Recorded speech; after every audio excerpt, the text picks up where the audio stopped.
Então, muito bom dia. Estamos Bom aqui dia. na. Bom dia, Ângela. Alô. Alô, Estamos alô. aqui, estamos aqui nesta virtualidade, bem rodeados por muitos, centenas e centenas de companheiros e companheiras atrás de É nós, verdade, é verdade. bem acompanhados. Estamos aqui hoje para fazer um lançamento virtual ou pelo menos uma conversa virtual sobre um livrinho novo que já saiu, que já está por aí, que é o Pássaros de Poente. Eu tive o prazer de convidar e de conseguir aqui ter a Ângela Almeida, que é uma grande referência na literatura e na poesia, e para mim, pessoalmente. E quem me conhece sabe que eu nestas coisas não falo assim tanto porque eu acredito profundamente que o livro fala por si, que tudo está lá. Portanto, a melhor pessoa para falar acerca dele vai ser mesmo a Ângela, e eu vou passar-lhe a palavra já. Alô, Ângela? Alô, João Pedro, muito obrigada. Muito obrigada pelo convite, muito obrigada pelas tuas palavras.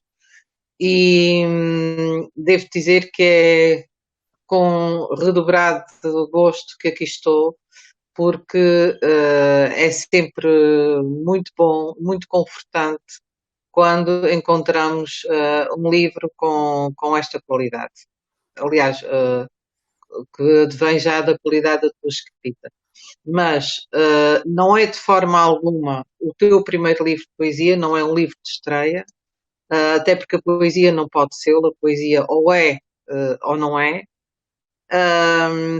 E tu tens uma escrita extremamente matura, tens aquilo que a poesia deve ser, inaugural, inovadora, não é verdade? Consegues trazer para o poema expressões completamente inovadoras e mantendo sempre aquele registro ambivalente que caracteriza a poesia. E é isso que torna, de facto, a poesia numa escrita de grande qualidade. E deveria ser sempre assim.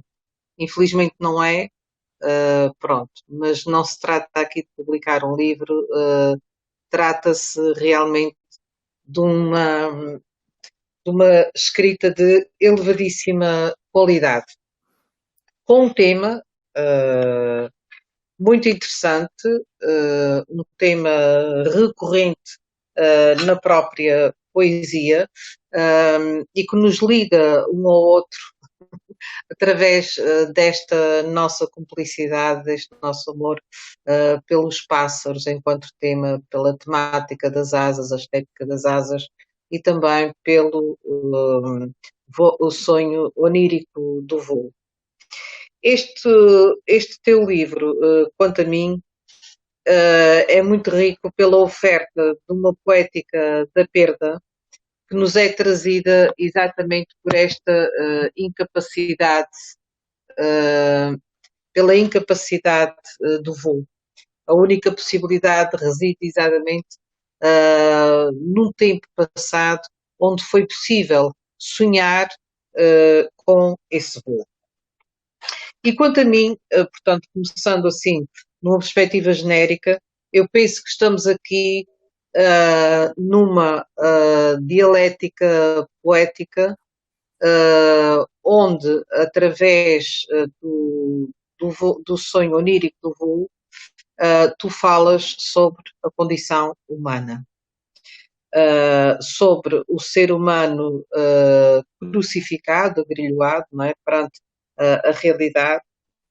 Falas da efemeridade da vida, do espaço que fica, aliás, perguntas, portanto, é uma poesia bastante reflexiva e interrogativa, nesse sentido também. Perguntas que espaço fica para a libertação humana e para a liberdade, se é que fica realmente algum espaço. Portanto, enquanto sujeito poético, colocas-te numa posição contemplativa e também, e sobretudo, muito interpretativa e reflexiva, olhando do presente para um passado. E é isso que dá realmente título a este lindíssimo livro também, cuja capa também, aqui também desenhada por ti, Pássaros de Poente. Ora, o próprio título é uma belíssima síntese daquilo que tu aqui nos trazes. Pássaros de Poente, só por si, já nos expõe dois tempos completamente opostos, na verdade. Pássaros, um tempo de ascensão, de libertação e de liberdade, e Poente, necessariamente, um tempo de queda, um tempo da queda humana, um tempo de fim. E para ilustrar isto, portanto, aproveito para citar o teu último poema, também lindíssimo, portanto, um fragmento que diz assim: tenho um plano, procuro o ermo, o ido, o findo e o desprezado. Que penso que também, junto com o poente perde a sua última ave sagrada ao mar, sintetizam de forma soberba realmente o tema que aqui nos trazes. Através da simbologia também de Ícaro, não é verdade? Aliás, de Ícaro na Umbra, que dá título, aliás, a um dos vértices deste triângulo, desta tríade que informa o teu livro, Ícaro na Umbra, Chilros e Gorjeios, Noites ao Sol. Portanto, começas pela simbologia de Ícaro para depois também falares e colocares-te como sendo um albatroz no mar. Há, portanto, nestes três subtítulos, há, digamos, uma estrela de 5 pontas, quanto a mim, que os unem e que congregam aqui 5 temas vitais, que são, por um lado, o poente, que já falámos, não é? Enquanto fim, que são o voo onírico, de que também já falámos, enquanto ascensão e queda humana, que são a memória, e que é um tema muito importante e extraordinário realmente aqui, a memória do efêmero, a memória da pouca vida, que nos traz inclusivamente esta memória, aquilo que eu considero a tua aproximação a um estado pessoano também de nostalgia da infância, que iremos falar. A noite, esse lugar de intimidade e de expressão livre e da vontade, lugar do silêncio.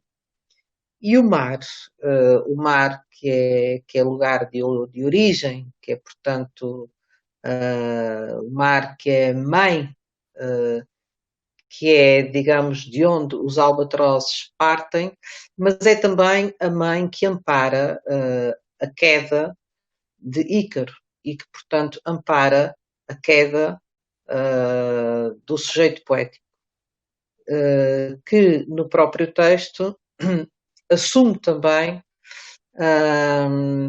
a sua condição de ser mar, que eu vejo aqui mar como, na assunção desta condição, eu vejo aqui como mar opositor ao céu, portanto, para enfatizar a distância entre a terra e o céu, não é? Porque o voo implica essa subida, e, portanto, somar, quando o sujeito poético escreve somar, este mar aqui é sou chão. Sou chão, e, portanto, aqui não é, neste caso, não é, digamos, a fala da mãe, mar, origem. Não é esse. Aqui é o sujeito poético enquanto chão. Portanto, impossibilitado, perdão, do voo, de se ascender aos céus. E não é por acaso que escreves um pássaro de chumbo rasga e rompe o mar aéreo e uma nuvem de fogo azul rebenta no poeta. E o resto é lindíssimo. E como te afirmas com o mar, escreves, por isso fico-me pelas margens. Como eu estava a dizer, portanto, eu encontro aqui, é engraçado que eu acho que tu tens marcas pessoanas e marcas anterianas também, já te tinha dito ao telefone que é impossível escapar a elas neste discurso, não é?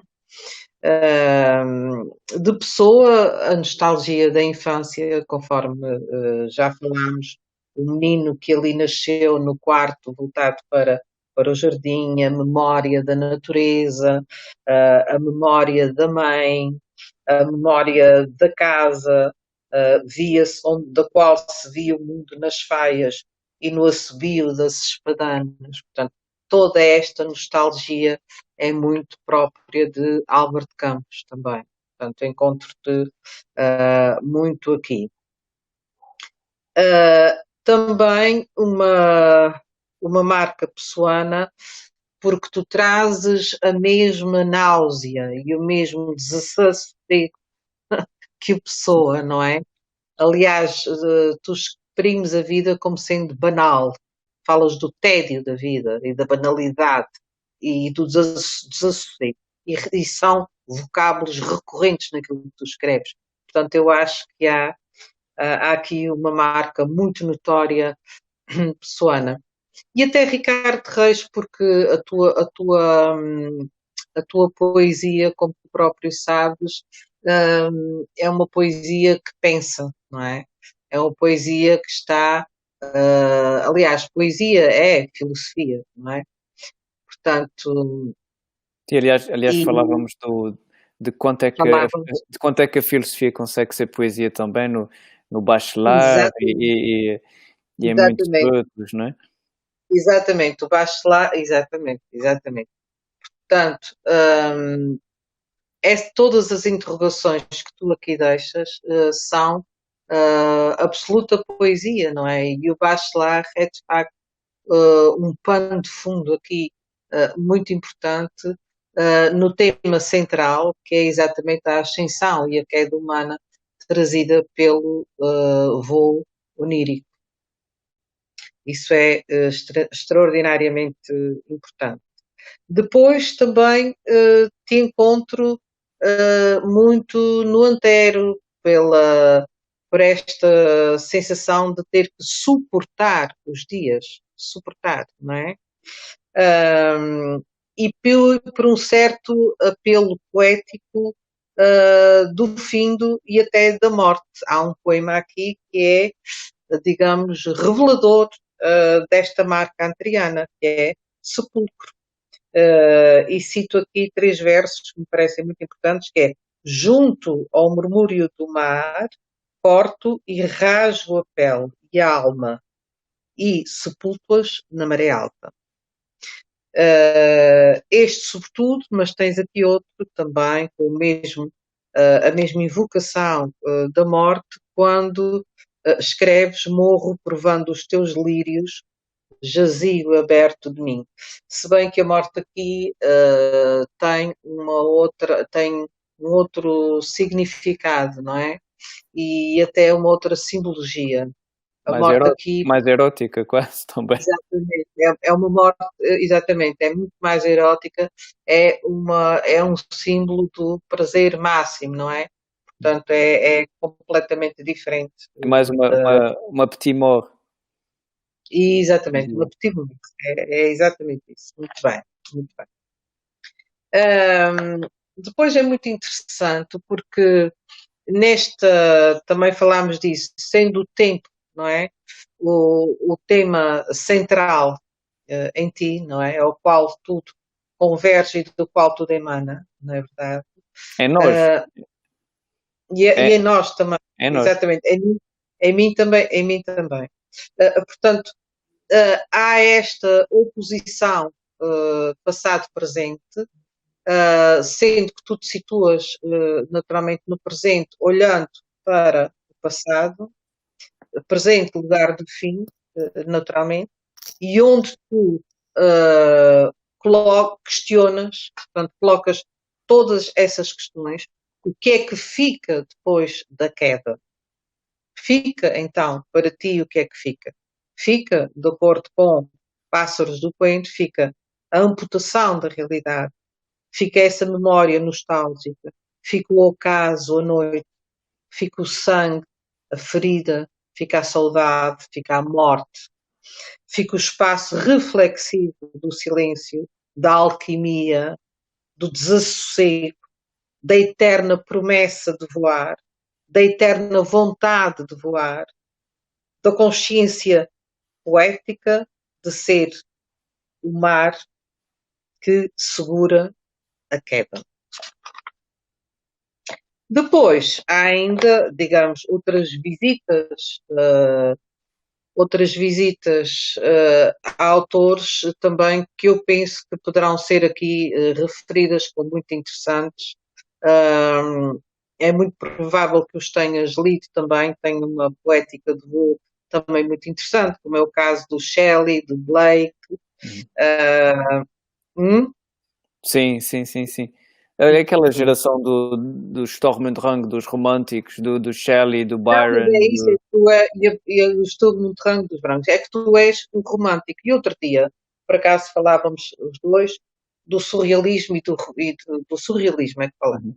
Ora, a poesia que se expressa tem que ser inevitavelmente surrealista, não é verdade? Porque a poesia é, antes de mais, onírica, não é? É surreal, e a poesia é aquilo pelo qual os surrealistas, digamos, lutaram, que é ser exatamente um lugar de síntese, não é verdade?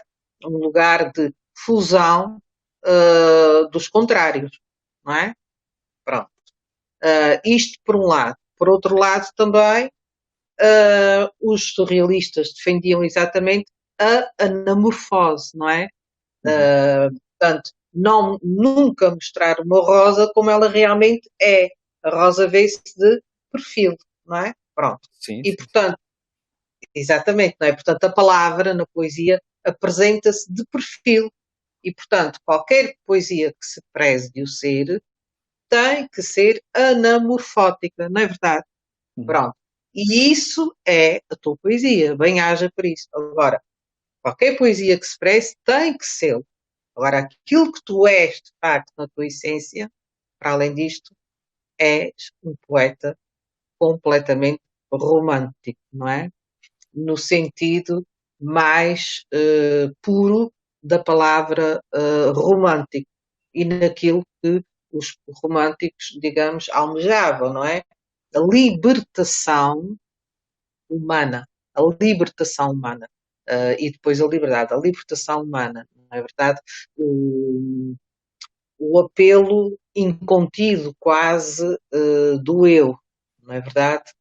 Uh, essa tua ligação à natureza e, digamos, essa procura de quase de lugares, de ambientes recônditos à noite, no meio do silêncio, certo? Portanto, tudo isso é toda uma ambiência romântica que de facto caracteriza a tua escrita completamente. E por isso eu vejo muito bem aqui o Shelley, o Blake e outros, Eu inclusivamente. acho que Além são. disso, Não, eu dizia, agora que dizes isso, eu dou-me conta que se calhar ando há algum tempo a dançar com o surrealismo numa mão e com os românticos na outra. Dou-me conta disso. O surrealismo, para mim, é extremamente é de uma fundação muito grande. Eu lembrava-me agora quando falavas na poesia ter que ser surrealista na sua essência. Uma vez, eu e não há muitos anos, há cerca de 2, 3 anos, tinha o Cruzeiro Seixas, 97 anos, acho já, e eu e o Walter Ugumem fomos visitá-lo. E às tantas estávamos a falar com ele e sobre os quadros dele, e ele começou a falar de uma maneira absolutamente surreal, mas um discurso surreal, em que cada frase que devia ser uma frase normal, uma frase a apontar para um sítio, era um discurso surreal e era extremamente poético. E é isso, eu dou-me conta de que, e aliás, se olharmos para qualquer quadro dele, é poesia também. As coisas conseguem ser poesia, a filosofia consegue ser poesia, toda a arte consegue ser poesia. A poesia ser toda a arte. E os românticos realmente foram-me companhia durante muito, muito tempo. Seja o romantismo na música, seja o romantismo do grupo dos românticos alemães, britânicos, acompanharam realmente durante muito tempo. Portanto, agora, talvez essa dança realmente seja feita a duas mãos. Tem que ser a duas mãos, não achas, João Pedro? Tem que ser a duas mãos. Porque o surrealismo, onde é que o surrealismo vai beber os seus ideais? No romantismo. No romantismo, sim, sim, sim.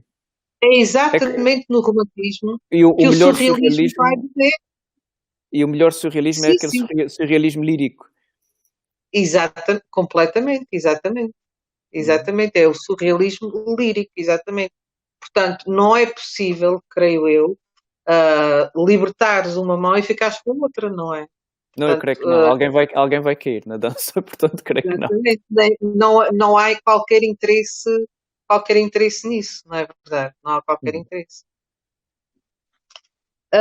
Por outro lado, claro que tens muitas leituras filosóficas de retaguarda, inevitavelmente, e ainda bem, e é isso que informam o grande poeta e autor também de prosa que tu és.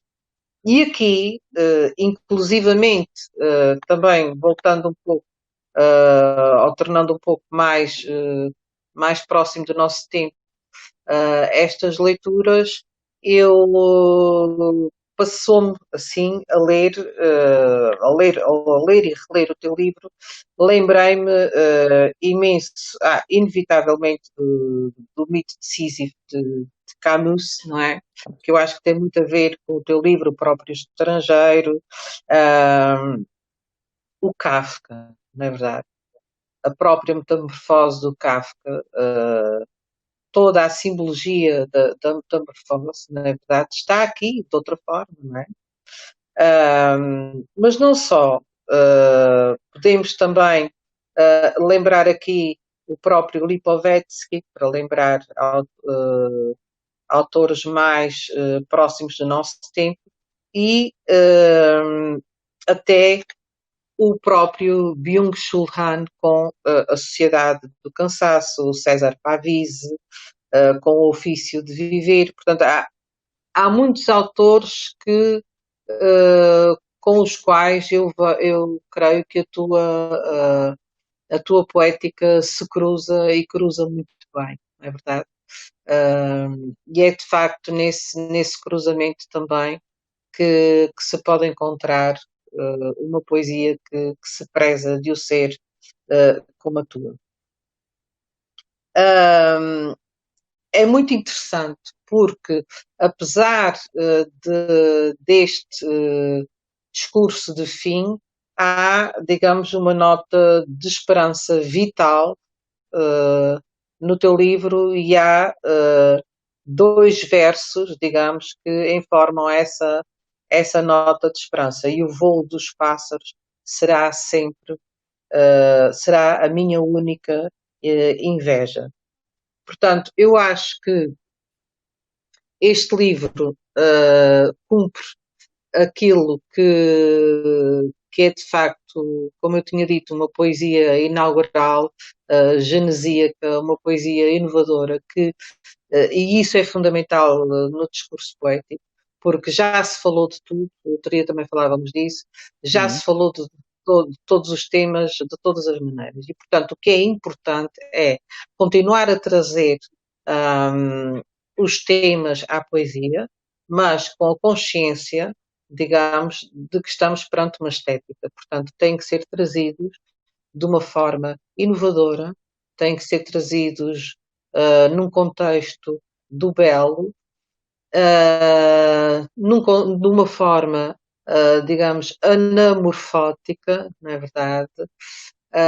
Nesta escrita ambivalente, que nos traga prazer, digamos, de desocultar esse plano oculto que inevitavelmente a poesia tem que ter. E a tua poesia dá prazer relê-la por isso, exatamente, porque em cada releitura vamos descobrir, digamos, vamos escavar mais um pouco nesse universo inconsciente que é extremamente rico. Falávamos o E é, outro dia, Ângela, da nossa angústia por não haver já território por descobrir à mão e que teríamos que o fazer na literatura de alguma maneira, não é? Era encontrar espaços que pudessem ser redescobertos sempre na releitura para que não se escutasse a descoberta, o exercício de descobrir. exatamente, mas tu fazes isso, não é verdade? Tu fazes isso porque além de trazeres um tema que é um tema recorrente, tu fazes uma abordagem completamente inovadora desse tema. É um tema que é atemporal, é um tema atemporal na poesia e de extraordinária importância, não é? E que te permite também trazer, dar essa ambivalência e consegues isso com uma escrita extremamente rica e que potencia aquilo que eu chamo um universo simbólico-estilístico, que é muito mais rico do que ser apenas um universo estilístico. A poesia tem que ser obrigatoriamente um universo Simbólico. estilístico ou simbólico, não é? Não concordas? Absolutamente. O símbolo é das coisas mais importantes na criação e, portanto, fugir-lhe é impossível. E quem pensa que lhe foge, não foge. Portanto, antes Sim. dar-lhe o abraço do que tentar fugir. Não, exatamente. Não se pode nem se deve fugir dele, porque, aliás, é através do símbolo que se consegue trazer esta ambivalência. Sem ele, tu não consegues. Sim. Não consegues criar um discurso ambivalente. Aliás, É é impossível. engraçado, ao falar de símbolo e de memória, eu lembrei-me de uma coisa. Aliás, da nossa conversa tem-me feito lembrar imensas coisas. Uma delas, quando falaste do Pessoa, foi de que realmente quando ouvimos uma música pela primeira vez, aquilo torna-se seminal em nós e nós podemos ouvi-la por imensas outras vezes com outras interpretações, mas a primeira vez é aquela que nos ecoa melhor. E o Pessoa é um bocadinho isso para mim, porque eu lembro-me de estar sentado no colo do meu avô a ouvir em LP o Vilaré no São Luís e outras coisas, os Grais de São Paulo, por exemplo, e outras coisas, mas realmente o Pessoa tem que existir ainda em mim no sentido de que são ritmos e são temas e são que foram os primeiros a dar alguma sensibilidade quanto ao modo de ver as coisas. E depois, isso no ouvir e no escrever, lembrei-me de uma coisa engraçadíssima também, que eu acho engraçada. Uma das primeiras visões surreais e poéticas que eu tive do mundo foi quando eu era muito pequenino. E eu apercebi-me de que o hemisfério, o mundo, o planisfério, não era uma visão transformada. Era económica, era social, era política. O hemisfério norte era maior do que o do sul e isso não equivalia à verdade. Então, lembro-me de tentar imaginar o hemisfério, o mundo tudo ao contrário. E de ver o sul muito maior e o sul, aquelas pontas do sul todas para cima, até porque dá um exercício geográfico até mais um exercício de gravidade mais engraçado. E então eu tinha um livrinho muito pequenino, era mais ou menos deste tamanho, um livrinho muito pequenino que eu usava no bolso, aí com 6 anos, 6, 7 anos, um livrinho pequenino, em branco, mas cuja na capa tinha um globo. E eu virei o livrinho ao contrário e comecei a escrever nesse livrinho e foi o primeiro livrinho que eu escrevi. E devia ser uma coisa chamada Crónicas da Terra Invertida ou coisa assim. Mas o que eu fazia nesse livrinho era, ora desenhava pássaros, ora escrevia um género de aforismos, provavelmente, eu não digo poemas na altura, mas uns aforismos, umas coisas assim engraçadas. Ora fazia planos para inventar aquilo que seria uma máquina do tempo. Não uma máquina do tempo que nos permitisse viajar, mas uma que permitisse ver o passado real, para depois contar-lhe melhor a história, ou contar a história de maneira diferente daquela história maior que nós estamos habituados também a ver. E esse primeiro livrinho, o Urbano Betancourt uma vez disse-me que nós temos a tendência a escrever sempre o mesmo livro pela vida fora. E eu acho que tenho vindo sempre a escrever esse livrinho pequenino pela vida fora. Um livro com a Terra ao contrário, visto de maneira diferente. E lembro-me do pessoal estar a jogar futebol e estar a brincar no recreio e de eu estar sozinho com esse livrinho pequenino. Eu acho que ainda estou no recreio com esse livrinho pequenino, provavelmente, hoje em dia. Mas é muito bom que estejas. Olha, João Pedro, eu acho que é muito bom que estejas, desculpa interromper-te, mas é para dizer isto, é muito bom que estejas porque para escrever poesia é preciso exatamente isso, é fazê-lo ao contrário, não é? Apresentar ao contrário. Por isso era muito bom que estejas. E A memória realmente é uma coisa extremamente importante. A memória é a nossa primeira literatura, não é? sim, sem dúvida, sem dúvida. Sem dúvida, sem dúvida.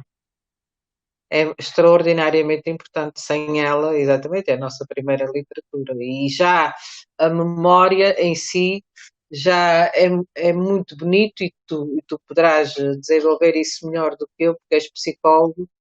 A memória em si já tem uma certa estética, não é? Porque Tem tudo, já vem, não é?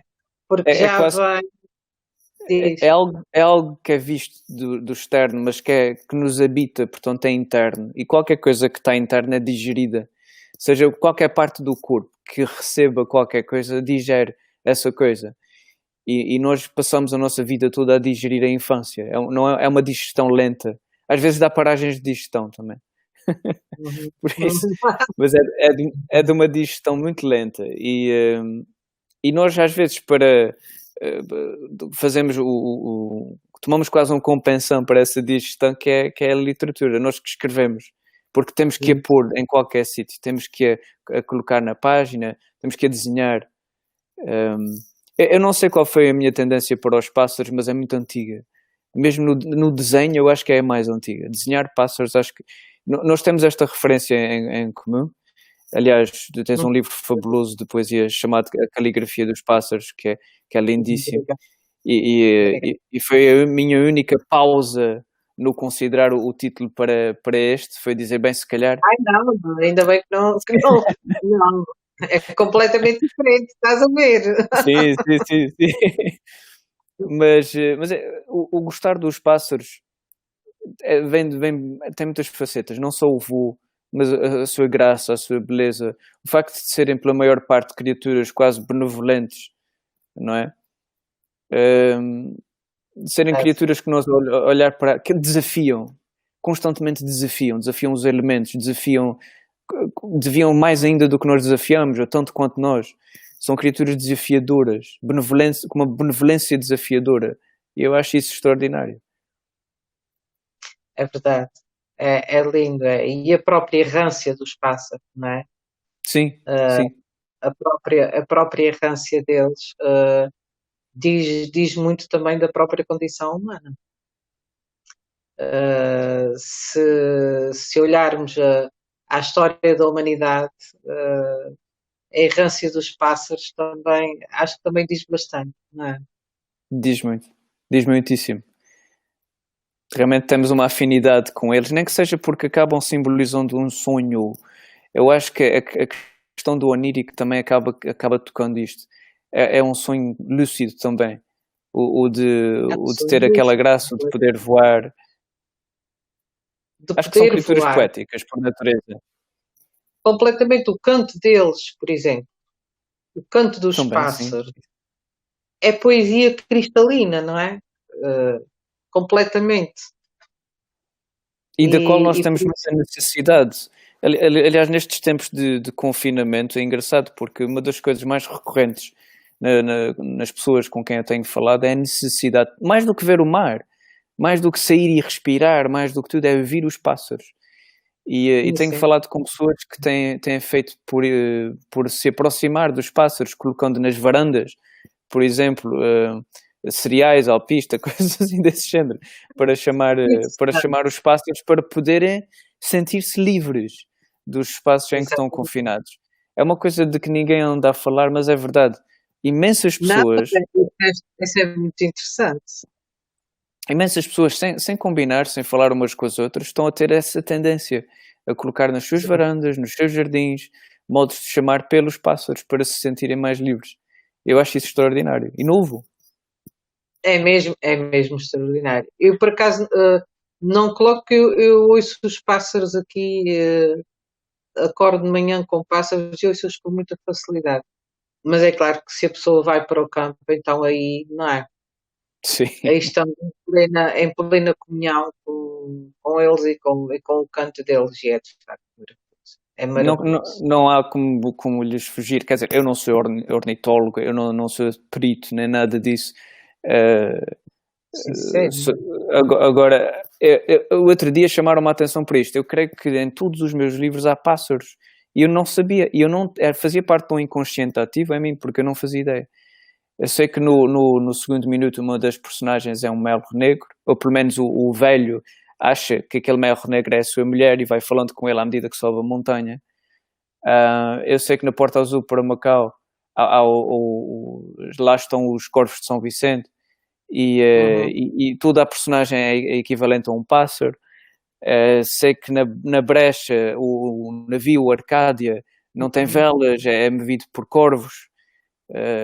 Sei que, quer dizer, estou-me a lembrar assim por alto, porque realmente tem sido uma constância. Desculpa interromper, é só para dizer que repara que também há uma simbologia aí nos próprios pássaros que tu escolhes. São sempre negros. Não, São o sempre corvo, o próprio corvo, o próprio o galo. melro negro, assim. Exatamente. Portanto, aí há uma simbologia bastante anteriana. A pulsão de morte é inevitável. É ter numa só criatura a pulsão de morte e a pulsão de vida a coexistir, o que é um bocadinho como nós. Sim, sim. Sim, mas é interessante que apesar da tua poesia ter essa pulsão, ela depois termina sempre com,